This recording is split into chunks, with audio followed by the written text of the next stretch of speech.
I've taken excerpts from something written by Rush Limbaugh's father several years ago. It's called Americans Are Listening. A little closer to the mic.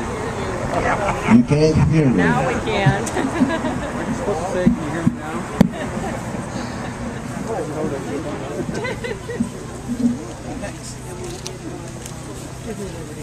Even before the list was published, the British marked down every member of Congress suspected of having put his name to treason. All of them became the objects of vicious manhunts.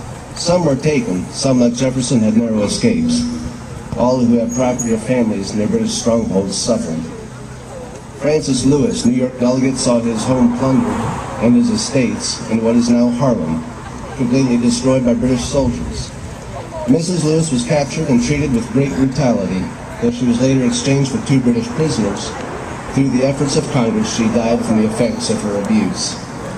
William Floyd, another New York delegate, was able to escape with his wife and children across Long Island Sound to Connecticut, where they lived as refugees without income for 7 years. When they came home, they found a devastated ruin. Philip Livingston had all his great holdings in New York confiscated and his family driven out of their home. Livingston died in 1778, still working in Congress for the cause. Lewis Morris, the 4th New York delegate, saw all his timber, crops, and livestock taken. For several years he was barred from his home and family. John Hart of Trenton, New Jersey, risked his life to return home to see his dying wife. Hessian soldiers rode after him and he escaped into the woods. While his wife lay on her deathbed, the soldiers ruined his farm and wrecked his homestead. Hart, 65 years old, slept in caves and woods as he was hunted across the countryside.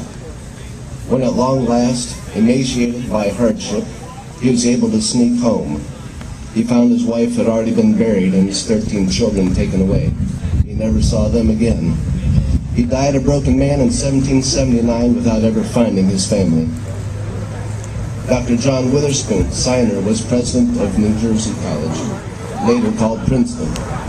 The British occupied the town of Princeton and billeted troops in the college. They trampled and burned the finest college library in the country.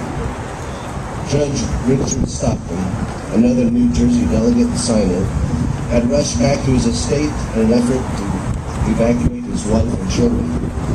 The family found refuge with friends, but a Tory sympathizer betrayed him. Judge Stockton was pulled from bed in the night and brutally beaten by arresting soldiers. Thrown into a common jail, he was deliberately starved. Congress finally arranged for Stockton's parole, but his health was ruined. The judge was released as an invalid, which could no longer harm the British cause. He returned home to find his estate looted and did not live to see the triumph of the Revolution. His family was forced to live off charity. Robert Morris, the merchant prince of Philadelphia, delegate and signer, met Washington's appeals and pleas for money year after year. He made and raised arms and provisions which made it possible for Washington to cross the Delaware at Trenton. In the process, he lost 150 ships at sea, bleeding his own fortune and credit almost dry. George Clymer, Pennsylvania signer, escaped with his family from their home, but their property was completely destroyed by the British in the Germantown and Brandywine campaigns. Dr. Benjamin Rush, also from Pennsylvania, was forced to flee to Maryland. As a heroic surgeon with the Army, Rush had several narrow escapes. John Martin, a Tory in his views previous to the debate, lived in a strongly loyalist area of Pennsylvania. When he came out for independence, most of his neighbors and some of his relatives ostracized him. He was a sensitive and troubled man, and many believed this action killed him. When he died in 1777, his last words to his tormentors were, "Tell them that they will live to see the hour, and they shall acknowledge it, the signing, to have been the most glorious service that I have ever rendered to my country." William Ellery, Rhode Island delegate, saw his property and home burned to the ground. Thomas Lynch, South Carolina delegate, had his health broken from privation and exposures while serving as a company commander in the military. His doctors ordered him to seek a cure in the West Indies, and on the voyage, he and his young wife were drowned at sea. Edward Rutledge, Arthur Middleton, and Thomas Hayward Jr. The other 3 South Carolina signers were taken by the British in the siege of Charleston. They were carried as prisoners of war to St. Augustine, Florida, where they were singled out for indignities. They were exchanged at the end of the war, the British in the meantime having completely devastated the large land holdings in the states. Thomas Nelson, signer of Virginia, was at the front in command of the Virginia military forces. With British General Charles Cornwallis in Yorktown, fire from 70 heavy American guns began to destroy Yorktown piece by piece. Lord Cornwallis and his staff moved their headquarters into Nelson's palatial home. While American cannonballs were making shambles of the town, the house of Governor Nelson remained untouched. Nelson turned enraged to the American gunners and asked, "Why do you spare my home?" They replied, "Sir, out of respect to you." Nelson cried, "Give me the cannon," and fired on his magnificent home himself, smashing it to bits. But Nelson's sacrifice was not quite over.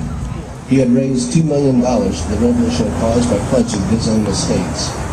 When the loans came due, a new peacetime Congress refused to honor them, and Nelson's property was forfeited.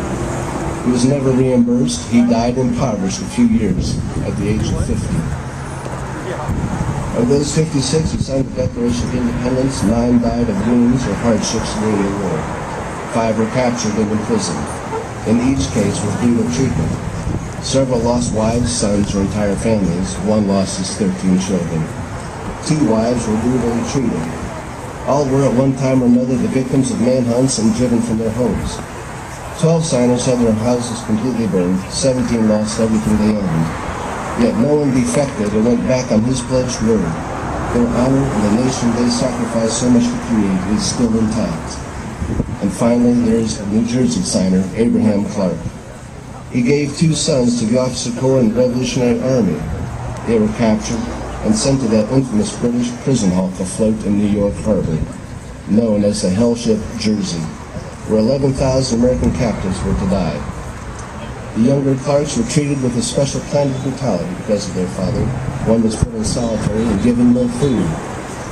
With the end almost in sight, with the war almost won, no one could have blamed Abraham Clark for acceding to the British request when they finally offered him his sons' lives if he would recant and come out for the King and Parliament. The utter despair in this man's heart, the anguish in his very soul, must reach out to every one of us down through 200 years with his answer, no. The 56 signers of the Declaration of Independence proved by their every deed that they made no idle boast when it composed the most magnificent curtain line in history. And for the support of this declaration, with a firm reliance on the protection of divine providence, we mutually pledge to each other our lives, our fortunes, and our sacred honor.